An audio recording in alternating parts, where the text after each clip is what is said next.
Can you make passive income with Stash app? Well, the short answer is yes, but it depends on how you use it. Stash isn't some quick cash side hustle, but it can help you build long term passive income through investing. The key is buying dividend paying stocks or ETFs.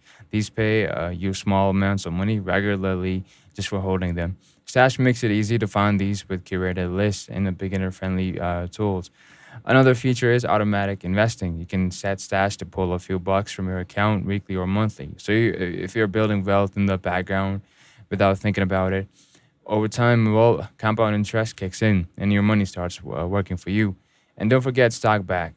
Every time you use the Stash debit card, you earn stock instead of cash back. It's not a lot, but it adds up, and it's completely passive.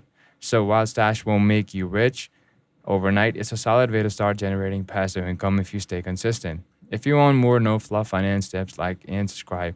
And got questions about other apps? Drop them in the comments. I'll break it down next.